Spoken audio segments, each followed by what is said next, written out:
So we're talking about role models versus influencers. Okay. We're talking about an instance involving a celebrity who said something quite ridiculous. And MM was of the opinion that, hey, if people want to listen, let them listen. If you want to be silly when you're saying these things, own it in any case. And then we got to talking about role models. Who is a role model and who is an influencer? Today, I wanted to focus on the fact that, hey, who does the responsibility lie on? Is it the person who's giving such information or the people who are receiving the information? I believe in freedom of speech, freedom of assembly. If you want to say what you want to say, much like MM, own your stupidity. I think it's based on how you were brought up, on your principle regarding receiving these information and also what you want to do with them. So the responsibility lies on the individuals who are getting these information. Okay, I don't know if you let me look at this from a music aspect. It's often said that if a child loves your music, then that music is that song is going to be very successful. So when you hear children humming along or singing along to a song, you know the song is going to be successful. So I find it silly when celebrities say, "Oh, my child doesn't listen to my music. My child, you should prevent your children from listening to it." Most times it's the children that actually make the song popular because you as a parent hear them singing and you're like, where did you hear that No, from? true. And so I find it annoying when people don't take responsibility, especially with information children have access to. So in your case, the responsibility lies with the people who are actually putting out that information. If you're going to post something online, my belief is let it end with the person's social media handle or whatever.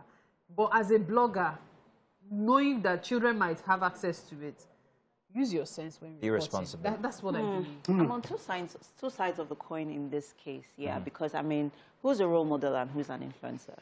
Both of these people, what two of these people have in common is power of authority over people, because you're making impact. You are an example to other people. You're someone that people look up to.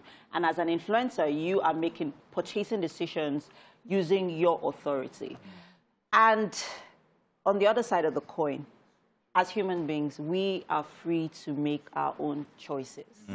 So as much as the responsibility lies on the influencer, the role model, you collecting or receiving this information has a choice to accept it or not. But according to Mary, when children come into the play, it's a different case. Yes, so that responsibility now, because they are children and they at that age, they do not have the ability to decide. Their parents should be the ones responsible. See, they should make that decision for them. They should correct them. They should curb them. They should curtail it. In a proper world, yes. Yes. However, with the way in an ideal situation, with the way things are, have you ever listened to what your school bus driver plays? Oh no, they have a rule. He doesn't play nothing. He shouldn't. You will be shocked. We had one case where he was actually it was a Pidgin English radio station that he always used to play, and then it started influencing the kids. Exactly. And then parents had you don't have control over that. So if your children are going to have access to other people, believe me, they are exposed to things that you don't even know about. You see, it's like MM said, you can't stop the exposure. You understand? It will always happen. So it's all about how you can curtail and maintain, you know, some bit of sanity. I mean, we've seen rappers who sing about drugs, guns, and all that, and some of them are teetotalers. They don't even know what it is. They've never seen it before. Look at Uncle DMX. Even though we know how his life was, but Emma is he was a very always local praying. example. Do you understand? So they do all of that and nothing. That guy you are talking himself can be a saint. Yeah, but at the end of the day, what I just believe is a role model can also be an influencer. But please note, and this is for the benefit of parents and children alike, not all influencers are role models. By the way, why are you even looking for a role model? Do your own self and make the most. And on that note, let's ask you guys to tell us what you think. Use the hashtag WakeUpNigeria on TVC. We're going to read them, respond to them. Thank you very much. Do stay tuned. That's it for What's Up and About.